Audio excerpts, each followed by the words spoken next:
And I'm now turning things over to Laura Jean to begin our discussion. Laura Jean, take it away. All right, awesome. Thank you so much, Kaylee. And thank you so much, Ms. Lane, for joining us this evening. We are so pleased to have you. Well, it's my pleasure. I'm pleased to be here. Oh, wonderful. Let's start. Tell us a little bit about yourself. Well, I write contemporary and Western contemporary romance. And as was stated by Kaylee, I can be bribed with dark chocolate. Like, yeah, a bag of doves, and you got me. You got me. I love romance. I love everything about romance. I love writing it and reading it and experiencing it with my husband at 47 years. Oh, congrats. That's And awesome. yes, yeah, it's been a while. And I've known him ever since high school. So it has been a true love story there. Oh, I wonderful. live in New Mexico, Albuquerque, and I have two daughters. One lives in Austin, Texas, with my two granddaughters, and the other one lives in California, Manhattan Beach, with my grandson. Oh, that's lovely. Do you get to see them often since they're not located in New Mexico? Well, it's nice because Albuquerque is kind of right in the middle. So we can Okay. fly easily to Austin and easily to California. We can drive to both places. Austin's about a 10 and a half, and that's not too bad. I don't mind that drive. But LA traffic gets me every time, and I want no part of it. So we fly to Fair. California usually. Right. Well, I mean, that's some good information. So, what got you interested in being an author exactly? One of our patron friend asks this question. Yes. Okay. Well, Brenda, it started, I think, well, I always loved to write even when I was a kid. I loved writing stories and I would write them in a spiral notebook that I had. But right after I got married, my sister loaned me a romance book, and it was Shanna by Kathleen E. Woodowitz. And I fell in love. And as I was reading it, I just said, oh my gosh, I want to make people feel as wonderful as this book is making me feel. And Oh, so there was that desire that started there. I didn't start writing, well, I tried to write, but my first novel was really bad, like really bad.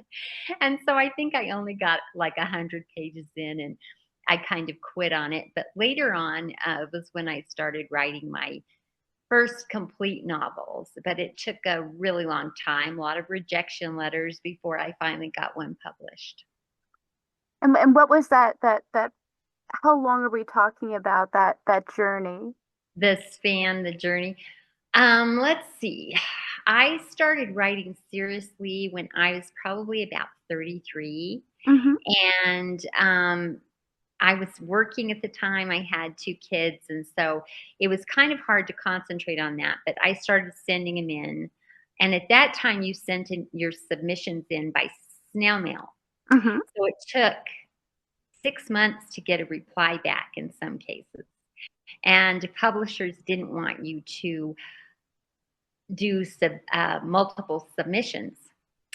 So you would send it out, and maybe 3 or 4 or 5 months later, you would get an answer, and then Wow. you'd send it out again to another publisher. So during that time when I was working and everything, I got a lot of rejection letters. So that was probably about 10 years, I think. And then my husband, bless his heart, came to me and said, why don't you quit your job? I was working as a kindergarten teacher and pursue your dream. And so He's a keeper. he's a keeper. Yeah, he's a keeper. And so I went ahead and quit and I started writing seriously, really going to classes and trying to, workshops and really trying to hone my craft. And about that time, a book started winning awards and first place in contests and whatnot. Wonderful. And that was when I got my agent. And after I got my agent, it was probably a couple years, I guess, that I got offered money to publish my book. Yeah. Wonderful. Well, that's wonderful. So now this particular series, because you've written other ones, but this is the one that we have in our collection. But this one takes place in West Texas. But you're from New Mexico, and even though your daughter's in here in Austin, what made you decide to set Bramble, Texas, and all of those lovely stories in this series in West Texas? So my husband is from Texas. He was born in Oklahoma, but he grew up in Bedford, which is right outside of Dallas. And so he kind of had that twang in the y'all, and I kind of liked it. And so he was, when I was kind of trying to pull this book together to give to my agent to sell, he had a job in Odessa. And he said, "Why don't you go with me?" And we went down to Midland, Odessa, and we stayed in this Holiday Inn Express. And I got he went off to work, and I was trying to figure out this book, and I got hangry or hungry. I got a little mean. I got mad, and I thought I got to eat, so I can create. So I went to a diner that was right down the street.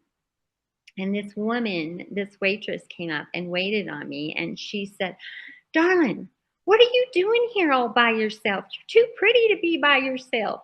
And so I told her the story of I was writing a book. My husband was there on business.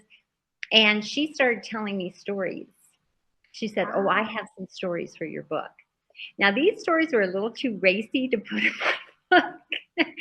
But she was a sweetheart, and I loved her, and I Mhm. loved this whole setup in this diner where people would come in and they knew her and she knew them.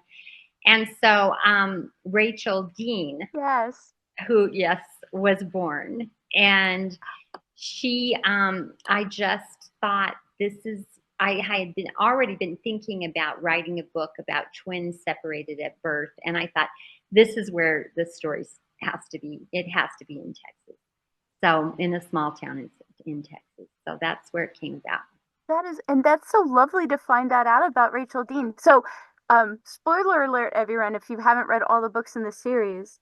So, is that why you gave Rachel Dean her own special ending in the last book? Yes. I adored this waitress was the nicest, sweetest woman, and I learned so much about her family in like 5 minutes. It was She was just an angel, and I thought she's got to have a happy ending. So I made sure she did. Oh, that is wonderful. So, one of the things I love about your writing is your sense of humor, specifically the humorous banter between characters. Have you always had such a great sense of humor, or is it something that you've had to kind of work on in your journey as a Um, writer? I would like to think I've always had it. I don't know. My husband doesn't think I'm that funny, but my daughters do. So I guess it's all in the eyes of the beholder or the eyes of the reader. Um, so yes, I think I've always kind of my mom had a great wit, and so I think I kind of got a lot of that from her. That's wonderful. And it's nice when you can pin it back on someone in your family too. So the Deep in the Heart of Texas series takes place in a small West Texas town of Bramble, and it hosts a community of quirky, memorable characters who some might say are overly emotionally invested in the happiness and well-being of all of the members of You their could say community. that. What influenced the creation of such a vivid place? I mean, you did mention the diner, having been in the Yes, diner, and that was yes. the start of it. Um, Um, so growing up, I loved the Andy Griffith show, and I loved Mayberry. mhm. Um, and so I think that fit in to the development of this town. I wanted a town where sometimes the characters in it or the people, townsfolk, were a little bit too meddling, but Mm, they did it with love. love, right. And I watched those shows as a kid over and over, all the reruns. Um, and an interesting note on that, I Uh-huh. saw this on social media, um, that no one in Mayberry was married except for Otis the drunk. Huh. I thought about that and I thought, oh my gosh, it's true. No one Yeah. was married but Otis the drunk. So that kind of tells you something about marriage in Mayberry. But um, yeah, I think that was my idea was to have Kenny G was kind of patterned, after Barney, and I Okay. just I think there was just a lot of Mayberry from my childhood put into Bramble. So yes, that's Sure, and I can see that now that you mentioned that about Kenny Jean. That I can see that now. So when I was first reading the first couple of novels in the series, I'd assumed that it was going to be a trilogy and then it was going to end with Charlene meeting, Billy. But what made you decide to continue on and delve into Billy's side of the family? well, that was my editor. Ah, My editor came to me and said, we think that there's a lot more stories from this town, and would you be, we'd like for you to maybe give us some more, a few more stories with using the brothers. hmm. And so that was my editor. She came to me and said that she wanted more stories. So I gave her more stories. That is fair. Can't argue with that, can you? Oh, you're so No, successful. she's signing the check. So I have Also is helpful. to, yeah. So one of the main plots in this series, at least around the middle of it, is the takeover of Dalton Oil by C Corp. And was there anything in particular that led you to make this an issue for the citizens of Bramble? Well, I think in Texas, because it really is a lot of the small town economy, especially, is based on the oil business. And while traveling there, I had just seen a lot of towns that, because of the decisions political or business, that a lot of towns do end up dying out because of the lack of oil, or just how it's handled with politics and whatnot. So that was kind of where it came from. I thought, that would be a good storyline. So Yeah, no, that makes sense. Again, like you said, the boom bust economy, especially with the oil industry, um, is a big topic here in Texas. Um, in the fourth book, Trouble in Texas, you introduce the hen house. So what gave you the idea to center this book around the hen house? I am a big musical person, and the Best Little Whorehouse in Texas is one of my favorites. And so one day I think I was just listening to it, singing along, and I thought, I would really like to put a whorehouse in one of the books, and I did. And so that's where it came from. And I love Dolly. Hmm. So I was like, yeah, let's do it. So that's just, it was just me kind of liking musicals and that one in particular. And I thought that would be funny if we had something that was kind of based on the Chicken Ranch. Right, exactly. And it brings a new feel, I felt, to the series. Um, I felt like after that point, it's like when beforehand the community of Bramble, they seem to kind of be the ones that were trying to matchmake to make the romantic uh, Hmm. interactions happen. And then after that, it seemed like Minnie was more in charge of doing that sort of thing. The people of Bramble were still definitely still involved. Um, Right, but like for example, like kidnapping Jenna, you know, you need to make up with your mama now. right, But right. but as far as the romantic stuff, it seemed like it fell more to Minnie. Was that a calculated shift, or did it just kind of evolve? It just kind of evolved. And I think what happened is because I had to, um, the setting had changed. and I couldn't necessarily have the town people, the townsfolk at the hen house because that didn't make sense. Right. I needed to have somebody that my main characters, bounced off their dialogue and their thoughts, and somebody who's, I always have the wise person there who's kind of guiding my characters through their emotions and Yeah. tragedies, and so I felt like I had to have, and Minnie was, I loved her and she was such a great character Mm-hmm. that I thought, you know what, she can be that, the wise woman that kind of helps my characters get through all of their conflicts and tragedies. So, and I think it was more to do just with the setting that I had come up with this whorehouse, and now I needed somebody that was going to be there to kind of Oh, guide my sure. characters along. And around the same time, you also had Moses take more of a part, more like kind of like the Minnie for the community of Bramble. Yes, yes. That is so cool. All right. So the fifth book in the series, Flirting with Texas, actually has two different love stories. And you've got the main one with Bo and Jenna J, and the subplot one, which is between the preacher Sean Robbins and Marcy. So, what Yes. made you decide to include two love stories in this book? And specifically, what made you want to tell Sean and Marcy's story?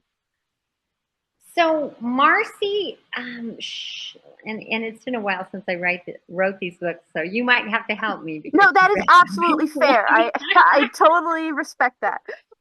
I'm not sure what I had for So breakfast this morning. So, Marcy showed up in the second book, and she was kind of the bad girl of the town. I don't want to slut shame or anything. oh no. She was like a little bit looser and just more fun loving. And I put her in to Hope and Colt's story, kind of as the one that made Hope jealous, and she was just kind of around with Colt, and yeah, she was kind of the bad girl. Mm-hmm. But there's something about Marcy, and all of my books are, I don't plot. I have friends who plot in detail and know what's going to happen in every chapter. I do not.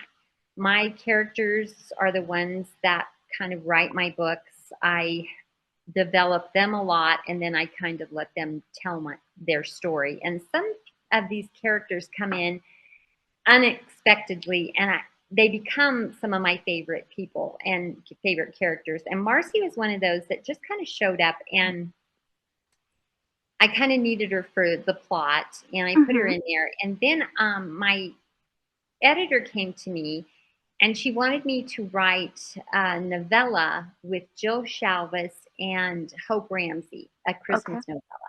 And she wanted me to write it with Ethan, who is the one that gave Hope the pig. Ah, okay. Yeah, that's right. He's the farmer. And so she loved Ethan, and she said, yeah, I really want a story about him. And so I brought Marcy back. For some reason, I just wanted Marcy back. And I used her sister, her little sister, to be Ethan's love interest. Okay. So when Marcy comes into that story, and it's a short story, it's a novella, and she is the hero in that particular book. And she isn't like a normal hero where she's all wonderful and immediately, Marcy's tough and she has Mm-hmm. kind of a hard side to her, but she really is a hero. And so after I did that, I thought, I got to put her in a book. I got to give her a happily ever after.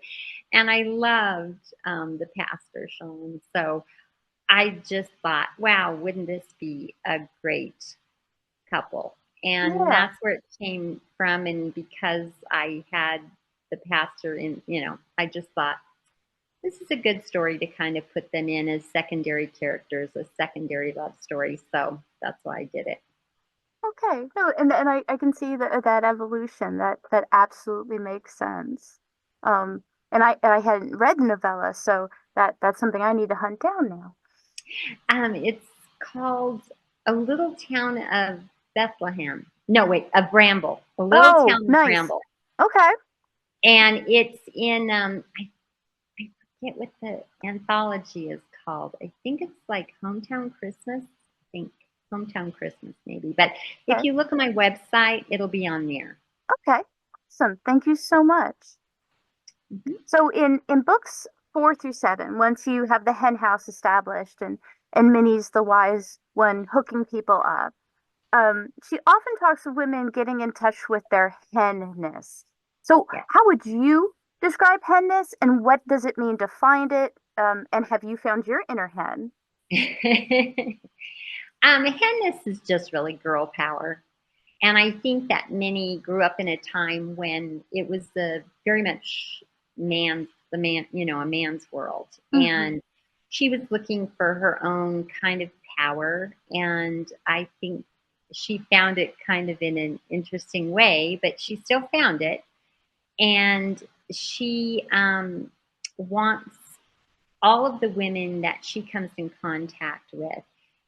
And it's not to say that it's this really feminist idea of, that women should rule the world, but it's more of a women should know who they are without men.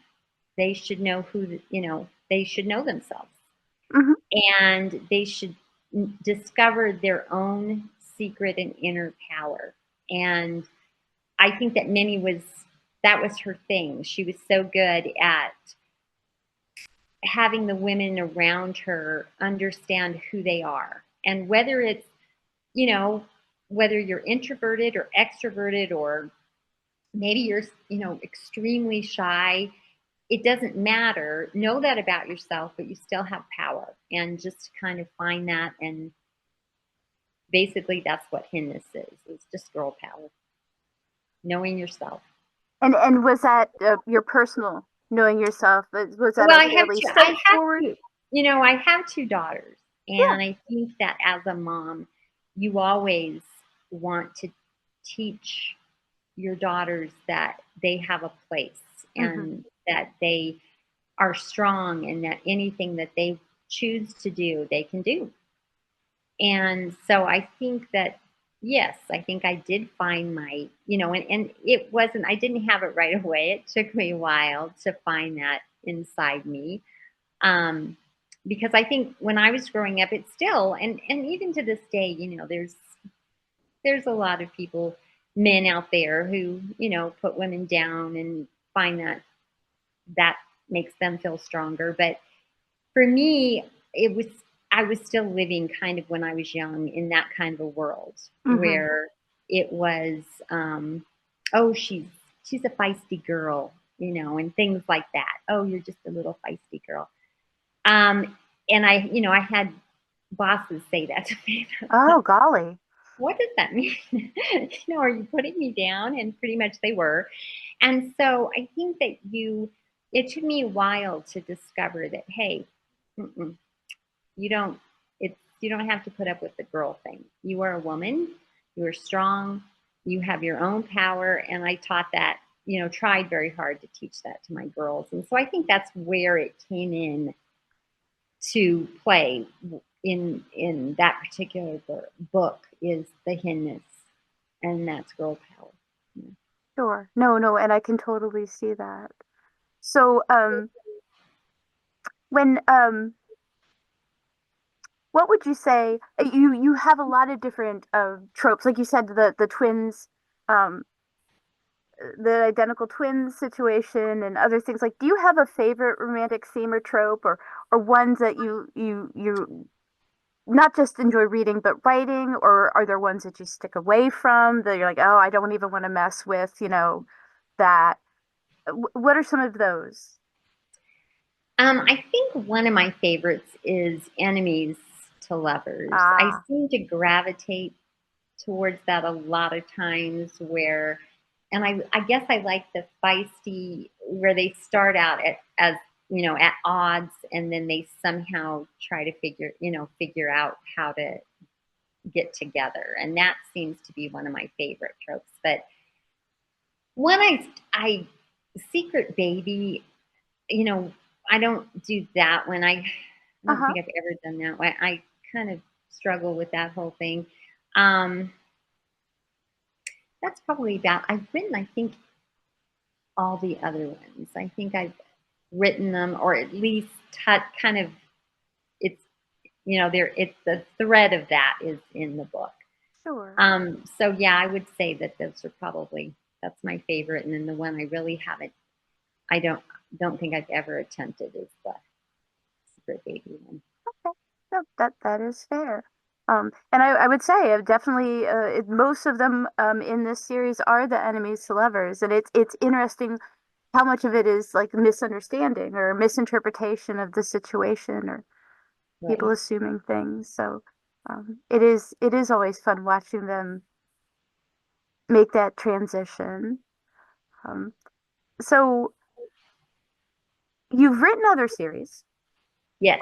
Did you write these 7 books all in a row, or did you write some of them and then go and write books for other series? I think during the last 4 of this series, I wrote my Christmas series, Hung for the Holidays, Okay. and that was 3 books. And so I kind of, I do not write books at the same time. I can't do that. So I write, I may have put like the hunk, I think was maybe between the 3rd book of the Bramble series and the 4th book. And then I did the second hunk between maybe the 5th and the 6th. So I think that's how it worked, if I remember correctly. So how is the process from like, or do you consider yourself to be a fairly quick writer? Do you feel like it depends on what you're working on and what life has to offer, outside of your writing? Right. Or Um, or I guess just and then once you hand over that master draft to your editor, how long is it from that point to when you can see it in a bookstore? okay, so the the newer book. So I was traditionally published for my first 3 series. And then after that, I started self publishing. So I do still have an editor, I still have a copy editor, but Uh-huh. most of my books won't be in per se bookstores. I see. Okay. And so when I was traditionally published, it took, I would say, probably 3 months, 3.5 months, I guess, for me to write. And I think it was 90,000 word manuscript. Those were, and so it took about 3.5 months, I think, for me to complete one. Hmm. And then it would go to the editor. The editor would send it back to me for me to make, fix whatever needed to be fixed. Then it would go to the copy editors and the proofers. And so by the time that you finish with everyone in a traditional setting, it usually is about a year. Okay. With me in self-pubbing now, because I hire my own editor, my own copy editor, and they're very much set on my, so they're set on my time schedule. Ah, yes. I pay them for that. I make sure that they, and of course, if something comes up and they can't, and there's a problem or whatever, but usually they're pretty good about getting it to me, getting them back to me. So now I write shorter books, and my books are around 65,000 words. Okay. And so about 2 months, I think. I am very diligent now about, because my time with I want to see my grandkids, so I want to take time between books. Sure. So when I'm here writing, I write every single day. And that, a lot of writers don't do that. They'll take the weekend off, or they'll take at least a day off a weekend.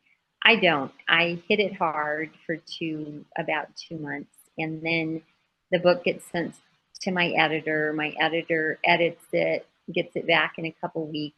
I fix whatever's wrong with it, send it to a copy editor, and they usually take a couple weeks to copy edit it. It comes back to me, and then I go ahead after that, send it to proofers. So it's about, oh, I would say maybe now with myself published, maybe 4 months, 4 or 5 months. And so you went into this a little bit, at least as far as your time is more your own than before. But what would you say the major pros and cons are um, with a traditional publisher versus being self-published? Well, the traditional publisher, you have all the people help, it's all set up. They're going to do your scheduling for you. So Hmm. they basically just tell you when you need to get something to them, at such and such by this date. And so it's all you aren't responsible. It's they take care of all of that. And so that's kind of nice.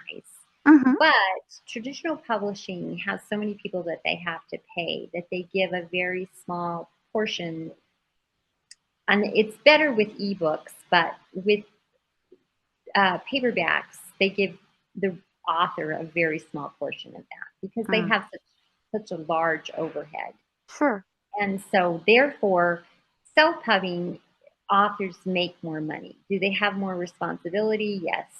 And a little bit more pressure in the fact that they have to get, especially if you have a pre-order where you say, I'm going to have this book done on October 10th, and to you have to get it to them 10 days before or 2 weeks before and get it downloaded. So you still have a deadline, and you got to make that you are the one responsible for that, making that deadline. So there's a little bit more pressure in that, but you do have the freedom of setting up your own schedule, and pretty much you make more money. Yeah. No, I can definitely see that. And is it harder having that onus of, because I would imagine, and I could be wrong, I would imagine that with the traditional publishing houses, they have a whole marketing team and things like that. Is it harder Well, having that onus on your shoulders or? it depends on how high up you are as far Oh, as an fair. author goes. I think for people, I was kind of a mid-lister. I did get on the USA Today bestsellers list, and my books did do well, but Mhm. I was still considered a mid-lister. And um, so I think what happens with that is that um, I think the more popular authors are the ones that get a lot of the marketing Mhm. from traditional publishing houses, and the mid-listers get some, but they're expected to do a lot themselves as Ah, far as social media and putting out posts every day and coming. I don't know. I wrote I don't know how many little small um, interviews and whatnot that took a lot of my time, that that was up to me to get these interviews in and this kind of thing. And so they do help you with marketing, but not a lot for the mid-listers. I think that it's more of the big names that get the majority of the marketing. sure. No, and yeah, that does seem to be the case. I can Yes, see that. And yes. and so again, it's a balancing act, right? The pros and the cons. Right, right. And it is. And some people do not like to have to be responsible for their marketing. Marketing's hard, figuring Hmm. out, how to do Amazon ads and Facebook ads and all of that. It's difficult. Yeah. But once you kind of get it figured out, it is, a lot easier. And then you can kind of just go with what works for you. No, that makes sense, and it's good life advice too. It's true. It's true. All right. So, is there anything that you're working on right now? Anything you want to tell us about? Well, I'm working on my Holiday Ranch series, Uh-huh. and I just turned in my fifth book and Okay. working on my sixth. And so there'll be 7 books in the series. That's kind of my lucky number, I guess. Yeah. And so, yeah, so I've been working on that, and as dealing with six sisters who have a very domineering father, and they leave as soon as they're out of high school. They leave, Ah, and but the ranch is in trouble, and so they all come back to kind of help. And as they come back, they find the loves of their lives. So oh, wonderful. basically it. Okay, thank you so much for everyone who came tonight. Thank you, Katie, for joining us. That was so Oh, nice. thank you for Thank having you. me. Yeah, we'll have this recording available at some point, for people who want to listen again or watch it later. And then for our patrons, the next book club is next week on Tuesday. We're discussing The Which Way Tree by Elizabeth Crook. And then the next author talk is in October on the 17th, and we'll be talking with Miller, the author of Broken Spoke, Austin's legendary honky tonk. So if you want to RSVP for that, email us or call us tomorrow. Otherwise, thank you so much. All right, and I will send everyone a little follow-up email tomorrow as well. And again, Katie, thank you so Oh, much. well, thank you so much for inviting me, Laura. I really enjoyed it. Thank you. Wonderful. Well, everybody, thank you also for joining us this evening. I hope you all have a wonderful evening. Take care. You too.